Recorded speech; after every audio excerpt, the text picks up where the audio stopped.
주님께서 여러분과 함께 또한 사제의 영과 함께 마테오가 전한 거룩한 복음입니다. 주님 영광 받으소서.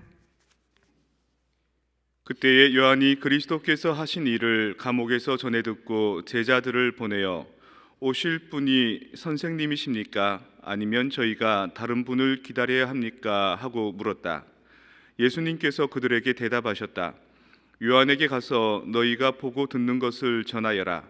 눈먼 이들이 보고 다리 저는 이들이 제대로 걸으며 나병 환자들이 깨끗해지고 귀먹은 이들이 들으며 죽은 이들이 되살아나고 가난한 이들이 복음을 듣는다.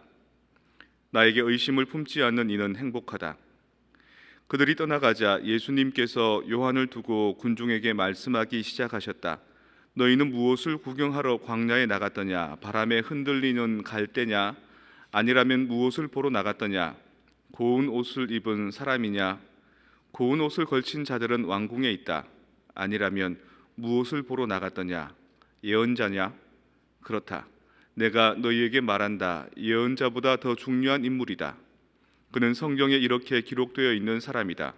보라, 내가 내 앞에 나의 사자를 보낸다. 그가 내 앞에서 너의 길을 닦아 놓으리라. 내가 진실로 너희에게 말한다. 여자에게서 태어난 이들 가운데 세례자 요한보다 더 큰 인물은 나오지 않았다. 그러나 하늘나라에서는 가장 작은 이라도 그보다 더 크다. 주님의 말씀입니다. 그리스도님 찬미합니다. 세례자 요한도 아리까리했나 봅니다. 예수님이 오셨을 때 세례를 주면서 이분은 내가 신발끈도 풀어드리지 못할 만큼 위대한 분이다. 이분이 메시아이시다, 구세주이시다라고 얘기해놓고 마테오복음에서는 세례자 요한이 그 당시 헤로데한테 감옥에 갇히거든요. 근데 제자들을 보내가지고 오실 분이 당신이십니까? 아니면 또 딴 사람을 기다려야 됩니까? 이렇게 물었다니까 세례자 요한도 예수님이 정말 구세주인가 내가 기다리던 그분인가 속이 탔던 것 같습니다. 그래서 오늘 이사야서 말씀에 이런 얘기 나오지요. 너희는 맥 풀린 손에 힘을 불어넣고 꺾인 무릎에 힘을 돋우어라. 마음이 불안한 이들에게 말하여라. 그러니까 다시 말해서 힘을 불어넣어라 라는 게 포커스가 아니라 맥이 풀렸다는 겁니다. 그리고 또 무릎이 꺾였다는 겁니다. 마음이 불안하다는 겁니다. 세례자 요한처럼 이맘때쯤이면 모든 사람이 그렇다는 겁니다. 상심하고 실망하고 이제 더 새로운 게 뭐가 있겠나? 내 나이가 지금 이렇게 되는데 인생의 탄력이 이제 이런데 더 뭐 변화가 있겠나? 다들 그렇게 생각한다는 거죠. 성탄이 온다는 것은 꼭 뭐 12월 25일 날 예수님이 오신다 그런 의미는 아니지 않습니까? 오히려 우리가 성탄의 기쁨을 뭐를 통해서 느낍니까? 텔레비전 통해서 느끼지요. 산타클로스 통해서 느낍니다. 바깥의 장식을 통해서 느낍니다. 이 자본주의 사회에서 번쩍번쩍하고 선물 주고받고 뭔가 사고 싶은 것을 내 돈으로 사는 그런 걸 통해서 성탄의 가치를 느끼는 거거든요. 그렇다면 성탄을 다른 식으로 느낄 수 있지 않을까? 꼭 물건을 사고 팔고 선물하고 뭐 약간의 그 자본이 이렇게 돌아가는 그런 흥겨움에 같이 젖어서 그 말이 성탄인가?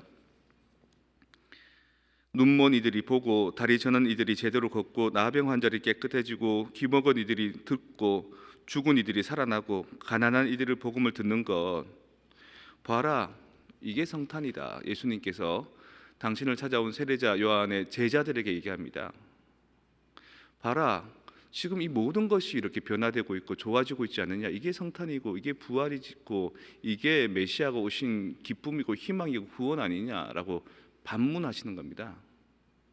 세례자 요한한테 내가 왔다 안심해라. 여러분들한테도 그렇게 대답해 줄 수 있죠. 여러분 지금 다리에 힘이 풀리고 이제 뭐 특별한 게 없을 것 같은데 그게 이제 될 겁니다. 모든 게 잘 될 거고 everything's gonna be okay 될 거고 아픈 것도 나을 거고 슬픈 것도 기뻐질 거고 암울했던 것도 이제 삶의 길이 새로 열릴 겁니다. 무엇을 통해서? 주변의 도움을 통해서요. 저는 몸이 조금 사실 안 좋습니다. 그리고 또 마음도 별로 안 좋고요. 그러면 몸과 마음이 안 좋으면은 어디로 드러나냐면 이 심적인 변화가 이 사물을 통해서 드러납니다. 방이 지저분해집니다. 어, 옷을 빨아서 입어야 되는데 옷을 빨기 싫어서 안 뜯어놓은 옷을 꺼내서 입고 안 뜯어놓은 양말을 꺼내 신고 드디어 급기야는 입었던 옷을 다시 입게 되는 그런 질곡에 빠지게 되거든요. 그러면은 누구한테 도움을 청합니다. 제가 같이 사는 수사님이나 내가 이거 못 치우겠다 좀 치워도 그러면 그 형제가 와서 치워줍니다. 가보면 깨끗하게 치워져 있죠. 기도합니다. 내 마음도 좀 그렇습니다. 하느님, 내가 스스로 내 마음을 정리하지 못하고 치우지 못하고 번잡스러운데 당신께서 좀 치워주십시오. 우리는 세상의 좋은 것들을 좀 맛보아야 됩니다. 뉴스를 보면 사건 사고들만 많은데 그 중에 미담도 있거든요. 아름다운 가치들이 우리로 하여금 살아나게 해줍니다. 활기를 돋게 해줍니다. 내 힘으로 안 될 때 내 옆에 있는 친구에게, 내 옆에 있는 가족에게 좀 도와달라 그러십시오. 사이가 안 좋으면 내가 잘못했는데 미안한데 좀 도와달라 그러십시오. 그게 바로 자선입니다. 우리는 자선 그러면 돈을 어디다가 주는 것만, 도네이션 하는 것만 자선인 줄 아는데 그 사람이 갖고 있는 선한 가치들을 서로 쉐어할 수 있고 나눌 수 있고 그걸 통해서 우리 주변이 참 아름답다는 것을 느낄 수 있고 그럴 때 우리는 두 다리에 힘을 줄 수 있고 꺾인 무릎을 다시 일으킬 수 있는 겁니다. 누군가의 도움이 나를 살려주는구나. 또한 나 또한 누군가에게 도움이 되어줘야지. 꼭 나하고 이해관계가 없는 전혀 다른 사람들에게도 동전 한 입, 기도 하나, 그리고 미소 하나, 따뜻한 말씨 하나. 그게 이 세상에 지금 다들 힘들어하고 술렁거리는 이 상황에서 미담을 발견해서 그걸 통해서 새로운 희망을 꽃피우는 것처럼 그렇게 퍼져나가는 겁니다. 예수님 오래 기다리고 특별한 기교로 기다리는 게 아니라 이렇게 얼굴이 찌푸둥한 사람이 웃을 수 있고 그리고 친구 없는 사람들이 주변 사람을 통해서 따뜻함을 느낄 수 있고 그리고 내가 뭔가 아무것도 하기 싫고 꼼짝도 하기 싫었는데 뭔가 이제 생기가 돋아나는 것 이게 바로 메시아가 오신 거고 구세주가 오신 겁니다. 내 인생에 우리 삶 안에 그게 되지 않으면 구원은 이루어지지 않은 거죠. 잘 보십시오.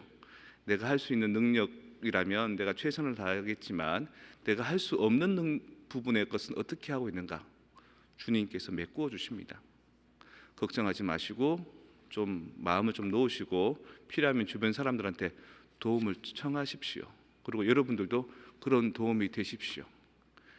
대림절 3주일 자선주일은 바로 그것을 가르쳐 주는 겁니다. 그래서 도네이션 하는 것도 중요합니다. 도움이 되죠. 하지만 그것 자체가 어떤 데서부터 시작하는 건가, 이게 어떤 정신과 힘을 갖고 있는 건가 대림 3주 동안 한번 새롭게 깨달았으면 좋겠습니다. 누군가를 서로 도움을 주고 도움을 받고 그걸 통해서 내가 살살살 꽃이 피듯이 다시 힘이 생기는 그걸 늦게 갈 때 우리는 더더욱 주님을 가까이 맞이하는 거고 이렇게 장밋빛깔 기쁨의 아름다움을 체험하는 것 아니겠습니까?